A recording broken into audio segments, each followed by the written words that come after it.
in the door with Evoke. Close my windows. I guess this was actually one of the ones where I didn't use a template, but I used to use production templates a lot. And then a couple of my neuro producer friends were like, don't do that. And this is one of the first tracks that I started where I was really like, okay, I'm going to use different samples and different kind of sounds than I had used for my previous albums and releases, and really started actually like going out and buying a bunch of new samples. To be honest, a big part of this was just like I got a bunch of new samples that I wanted to mess around with. What types of templates would you use? Where did you get them? I pretty much buy just from Loopmasters. I think buying samples is one of the best things someone can do for their music. And there are people out there who are going to disagree with me wholeheartedly or like make everything yourself. Personally, don't love that approach because there's certain real drum loops and having just different samples than other people have, you know, because even if you learn how to make samples, chances are you learned it from somebody and they have like a specific way that they do it. So I think that there's this sort of natural distinction of sounds that comes from like, okay, this is an acoustically sampled thing through this mic and this is an electronically generated thing. You know, there's this natural distinction in the mix that happens from differently sourced audio. So I just buy from a lot of different companies, a lot of different stuff. For a while, I was making it a habit to spend like $30 a month on samples just to keep upping my sample library. Haven't done that in a little bit, but for Black Friday, I just dropped like 150. On Splice, you can buy individual sounds from individual packs, whereas on Loopmasters, you tend to have to buy the whole pack. So do you prefer to almost buy a pack, almost not knowing what's inside, or do you prefer to be quite specific in how you find your samples? I feel like I like to just have a pack, not knowing what it is, because a lot of the times sounds, I'll use them in ways that I wouldn't even expect. Like this little sound right here, this little... It is part of this sample pack of... Hey, miss. You, Joan Thompson? It's like part of like an old movie sample. I'll just grab one, put it over here. If I extend it out...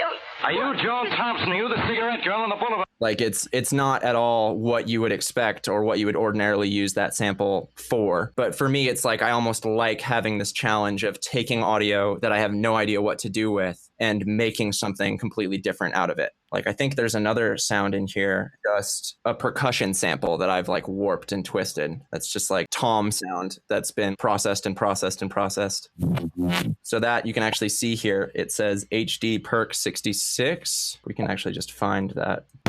It's just like a thump noise. So what's really cool about your tactic to getting samples and everything, it's the same thing that they do on, if anyone hasn't seen the series, I don't know if it's just on YouTube or if it's other places, it's called Crate Diggers. And so it's primarily with hip hop producers where they go in and they dig through crates of old vinyl and they take those things and they have the challenge to make a song out of those specific records, and that's all that they have to do. And then obviously like they export the samples onto like an MPC or what have you, whatever they produce on. I think that's super cool the way that you're doing it, because basically you're going crate digging in Loopmasters and you're like, you know what, I want to kind of like creatively set rules to help my creativity come out more. Do you do that quite often in other areas too? Just to touch on that real quick, it's funny that you mentioned that because my URL for all my things, like my Twitter, my Facebook and stuff, is Evoke Hop. And the reason for that is actually because I would consider myself almost more of a hip hop producer than an electronic producer in a way. I know that that's technically wrong, but that's kind of my mindset going into it, is like taking sounds and combining them in a way that they wouldn't ordinarily be. The only limitations depend on what I'm trying to use the sound for. Like generally I'll start with a sample and I'll just start throwing effects at it, particularly distortion, like, oh, what does this sound like if it's thrown through an amp? What does it sound like if it's really reverbed? Stuff like that. And you'll kind of hear like a spark, some sort of something that'll jump out to you as like,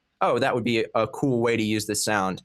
And then from then on, the limitation is only what can I do that will blend this with the rest of what I'm doing in a way that will still accomplish what I'm trying to accomplish.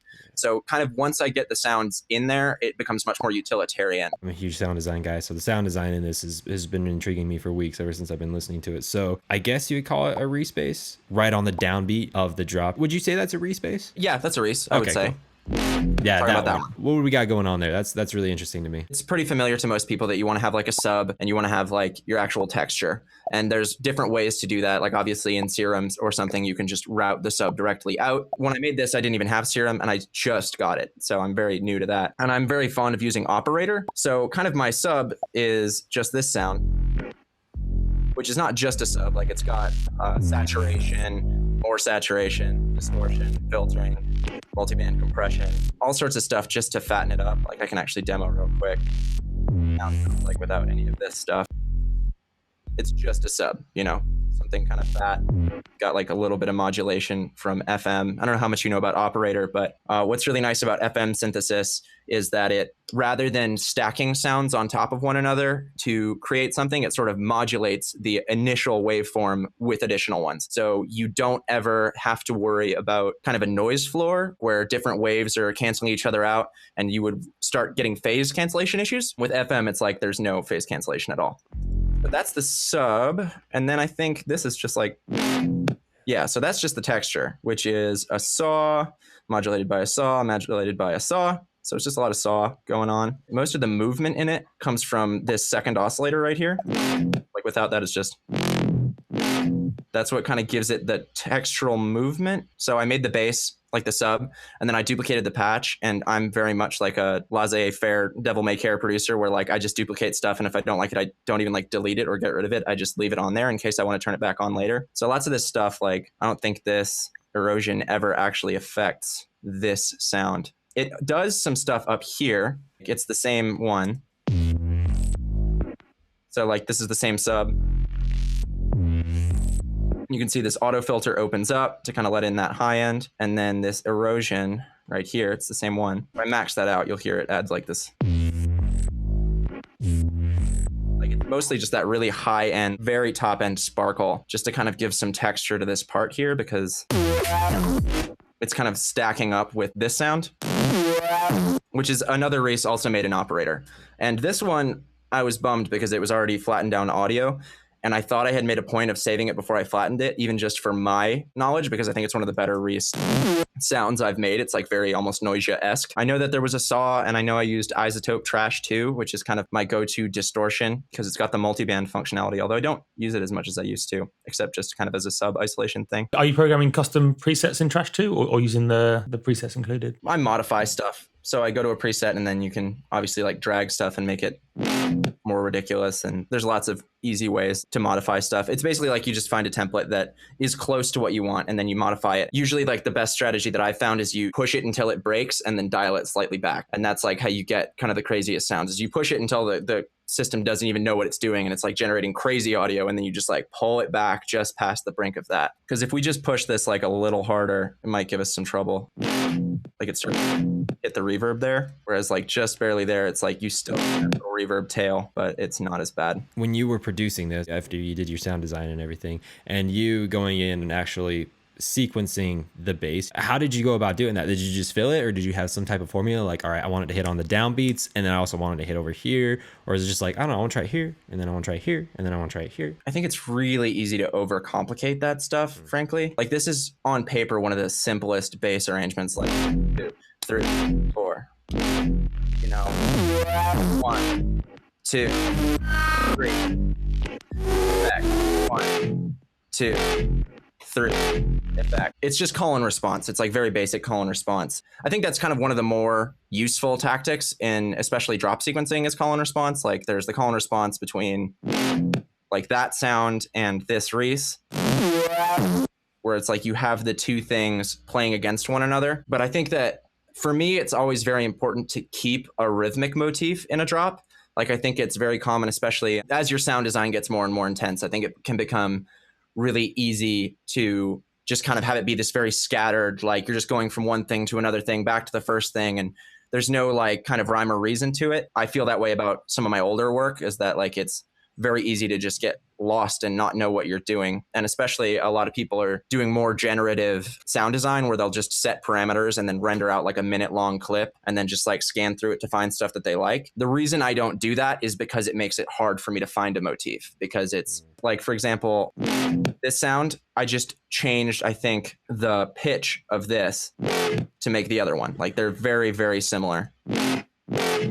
So they're like the same sound, basically, but just with one thing changed. And if I had rendered out like a minute-long clip and found like a little thing that I liked, I wouldn't be able to make those subtle but noticeable changes. And a lot of what I try to focus on is like, okay, well, is this the sort of change that the average listener is actually going to pick up on, rather than these sort of like very subtle tweaks? Like I've definitely worked in the studio with people who will like be adjusting very, very small things that I don't necessarily, like, I have trouble sometimes hearing the significant difference. And I can only imagine how much the average person or the average person at a club or the average listener is going to care. So I try to focus on like big changes in sounds, but it's also like very similar to a drum beat. Like I think that sequencing basses is very similar to sequencing a drum beat, or even like a rap verse where it's like you just want to have like consistency of flow, and then you break away for a moment and then you come back to it, finding your motif, diverting from it, coming back to it, diverting from it, coming back to it. I loved the simplicity of the motif of the riff that you had here, because like when you first sent this to me, I was driving home from my office and I was listening to it, and I knew that primary Reese bass was hitting on the downbeat, but still, like, I still felt myself like moving my head and being like, dude, this is really good, even though I know like there's not any like complex rhythm going on.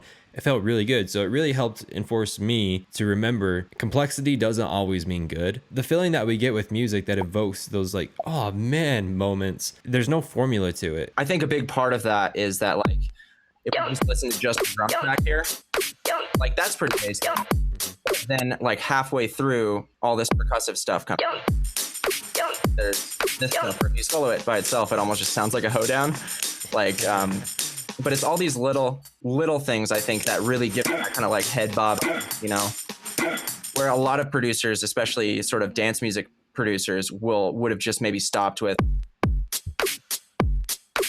you know, like that's a very average thing to do. That's fine.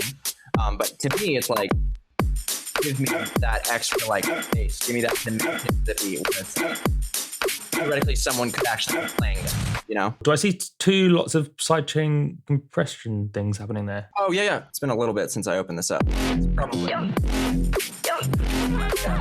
mostly on the percussion, side chaining. Okay, so this is side chaining to the snares. So I have two different snares. I have one during the drop and one during the sort of verse. And the percussion is side chained against the snare because I want the snare to really have enough weight. And I know this is very sort of basic stuff, but it's something that didn't quite click with me until I thought about like this.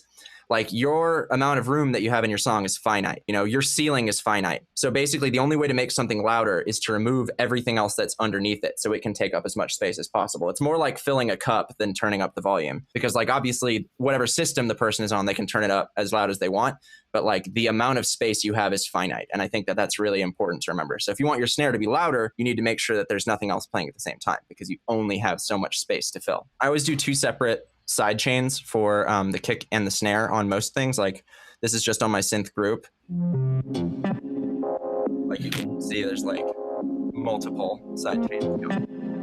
And then there's probably even one. No, that's just one. And then like I'm a big proponent of busing things. So like the main kit and the percussion go to this drum bus, which goes to the instrumental bus along with the synth and bass. Like, so on this, on like the instrumental bus, I basically have an effect where I'm sidechaining only the mids to the vocal here. I can't decide whether to win. It just makes it like a little bit more space for kind of that to shine through. When you're using, say, multiband compression here, how are you approaching doing it? Are you pulling up like a blank multiband dynamics preset and working from there?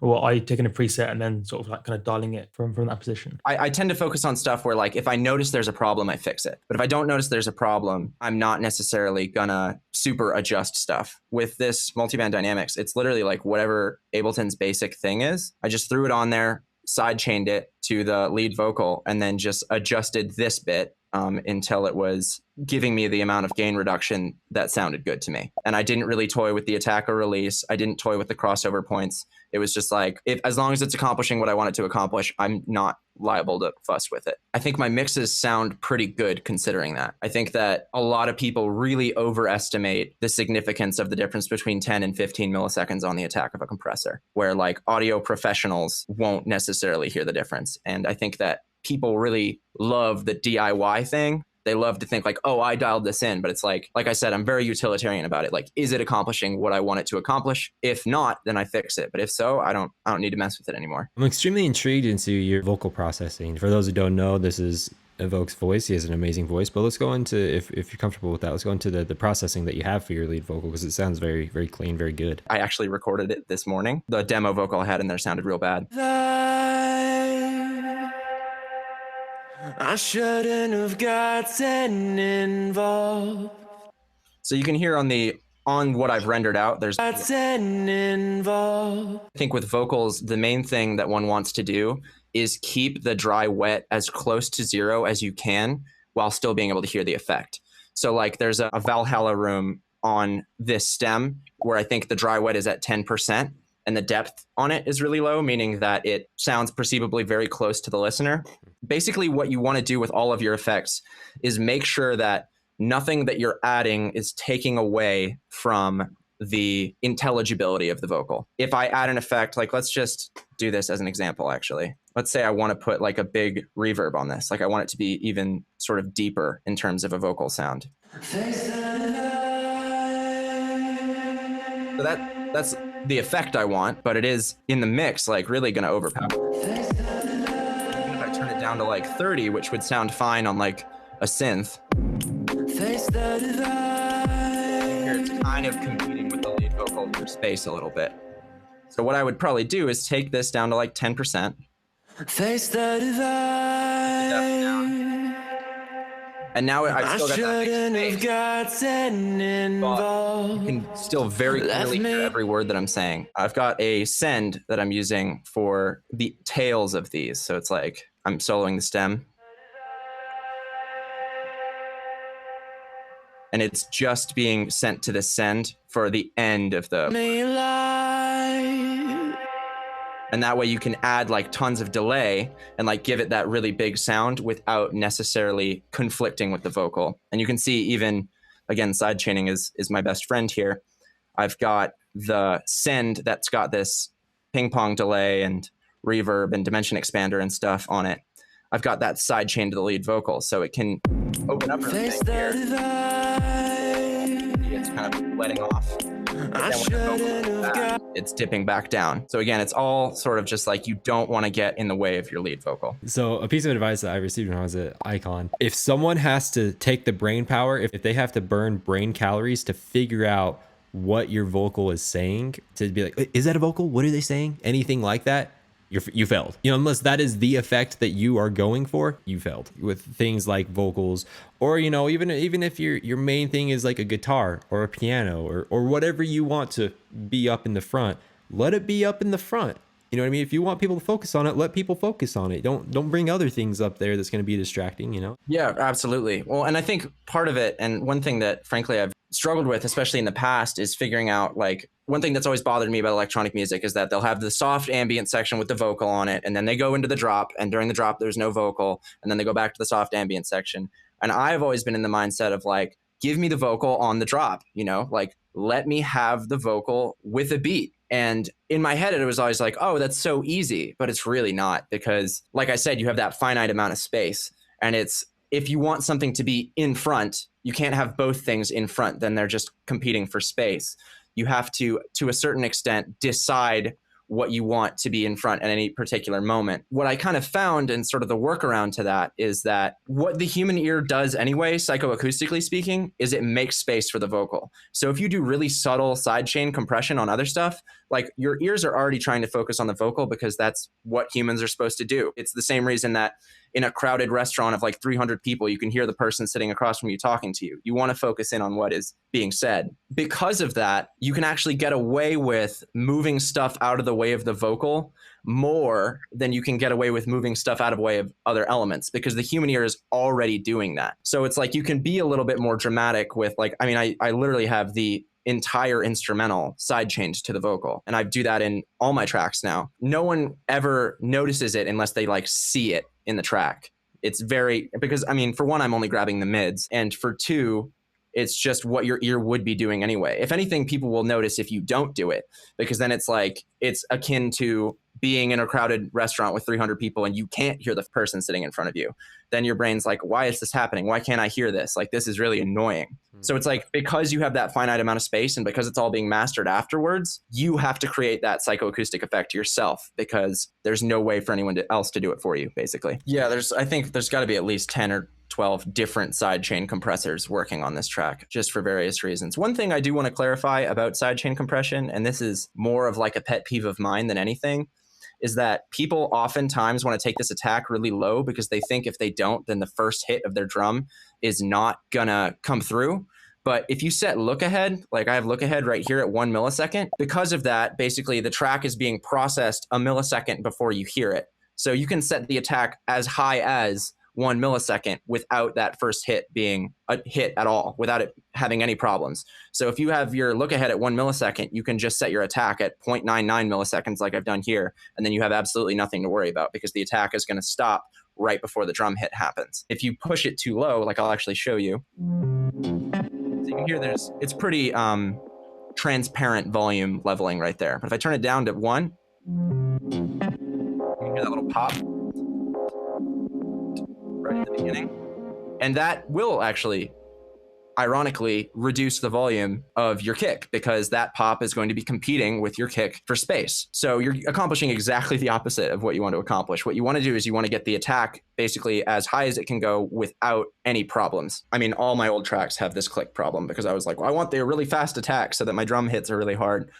But the look ahead completely solves that problem. This track is unreleased, correct? Correct. Because you're actually in a prime position with this because this isn't released yet. Most of the time when I ask this question, it's, these people have already released this song. And so I ask them, hey, if everyone woke up tomorrow and they kind of forgot that you released this song, would there be anything that you'd want to go back and change? So my question for you is, now before you put this song out, is there anything that's driving you crazy or that you personally want to change before you put it out? Yes. The main reason is that I recorded this like this morning, but you can hear there's like room noise right at the end of the vocals in certain spots, or like that cuts really hard. Like I'm very particular about getting my vocals aligned just right. Particularly, this is one take of me singing the normal verse and then an octave on top of it right here. Taste the profound. And they don't line up exactly perfect. Stirring and energetic.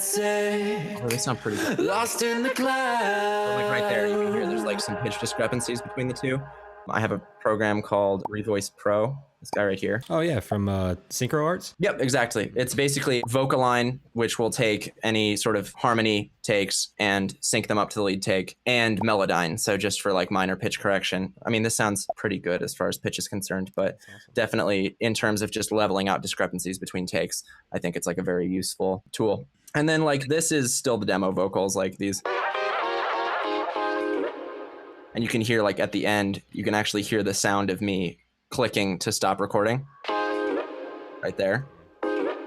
So just little stuff like that, like all these little detailing things that I think go a long way towards not infuriating myself still need to be done. And then just like getting the stereo mix right. There's a lot of little things that just need to be done for me to really feel like this sounds as good as it's going to. What was the most difficult part of this track in terms of creating it? I started this back in March. Sort of at that point, I wasn't a good enough singer to sing it. The demo vocals I'm not super crazy about. They're really drenched in auto-tune, et cetera, et cetera. So I spent all those months in between, I've been seeing a vocal teacher every other week who has really helped me to actually get my voice to the point where like I can just record a vocal. Face the divide.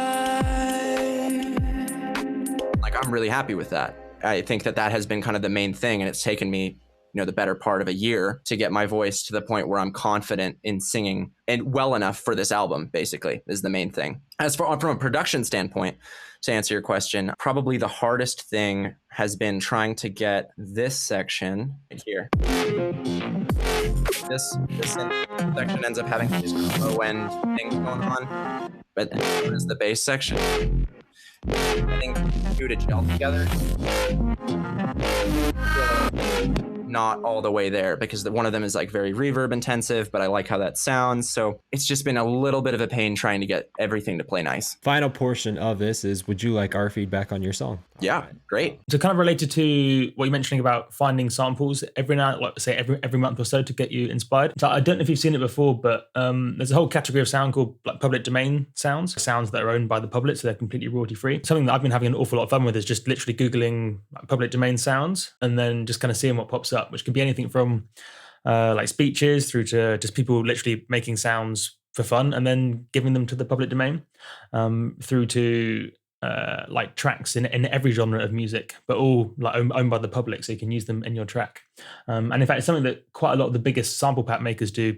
That's something that not too many people realize, actually. Like the Vengeance sound effects sample packs, for example, there's quite a lot of that is actually public domain samples.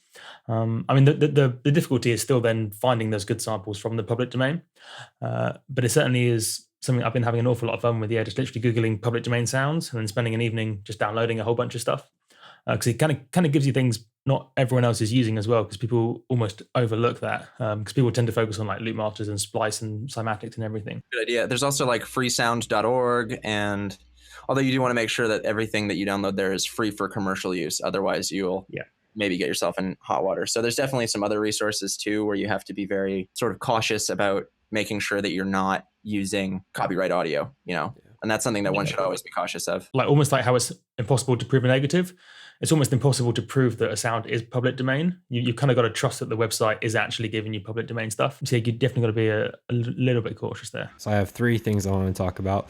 Number 1 is when you were talking about Trash 2, we talked about this on the In the DAW episode that we have with Crystal Skies, and I'd highly encourage you, if you haven't seen that, go check it out. So Trash 2 is insanely powerful, obviously for distortion, but there's also a lot of sound design possibilities, like with their convolution reverb that they have in there. Have you played around with that? I have, yeah. I actually bought a bunch of I forget what they're called, Convolver presets. I'm for some reason blanking on the name. Impulse responses. Thank you. There's a bunch of, you can find really, really nice guitar amp impulse responses online for like 99 cents, where you can be using a $3,000 guitar amp for 99 cents. Yeah. And then you just plug that into Trash, and it's like, you can get some primo sounds out of that. The second thing that I had for you comes from another In the DAW episode, when we were doing this with Halcyon. How often do you use the groove pool? Fairly often. You do? That's awesome. Especially for quantization, like to quantize a whole loop really quickly just to demo it. The thing that I talked about in the Halcyon episode, and again, if you haven't seen it, I'd highly encourage you to go check it out. Basically, using the groove pool unorthodoxly. I know what you mean. In the way that it's not supposed to be used. So like, for example, if you go and you do like what Adam was saying, you go and you find like a public domain speech, and then you extract the groove to that speech and then pull it in just to see what would happen. The reason why I bring it up for you, we were talking about this, I'm referencing In the DAW episodes like crazy, but we were talking about this on the COPYCATT episode. COPYCATT, he does a lot of neuro hop stuff, how you are very influenced by hip hop as well. Swing, groove, things that are off the grid is extremely integral to hip hop and to like getting your head moving and like, yeah, this is awesome. And so that's the reason why I bring it up. And so have you ever tried something like really weird like that, like trying to extract the groove from maybe something that doesn't necessarily have a groove? I actually don't know how to extract groove, so that's something that is actually a useful bit of thing for me to follow up on, so thank you for that. I do definitely agree that like desyncing stuff is hugely important. Tomorrow I have a track called 24 that's going up. A lot of the synths are offset by, I think, a 24th note, just so that it's like they don't quite line up exactly right. And then the final thing that I have for you is, this is really cool that you're using Revoice. You're the first person that I've ever met within our realm of music that actually has used Revoice. Most of the time people use Melodyne, at least from my experience. So, but something that I would love to, again, using something in the fashion that it's not supposed to be used, Melodyne or Revoice, have you ever used them for purely sound design purposes on your vocals? No, I don't think so. Cool. And I think Revoice does have a lot of like weirdness that could happen with that. And that's something that I know is big, especially in kind of like the like pop EDM thing, is like making leads out of vocals. Mm-hmm. And I imagine something like Revoice would be like the go-to for that. I primarily use Melodyne. And so when I was doing a lot of vocal stuff with Melodyne, so I go into the vocal, whatever, but then I duplicate that vocal, put it back into Melodyne, and I start just doing weird stuff. You know what I mean? Like throw it up an octave, play with the formants, you know, like do a bunch of like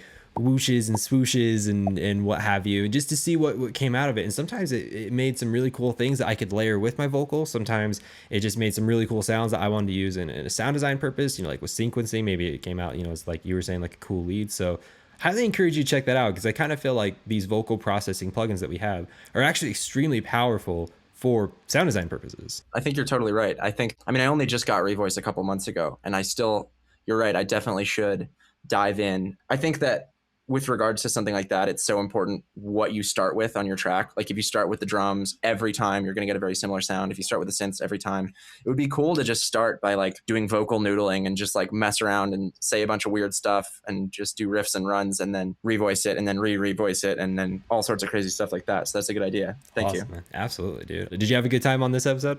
Always. You guys are great.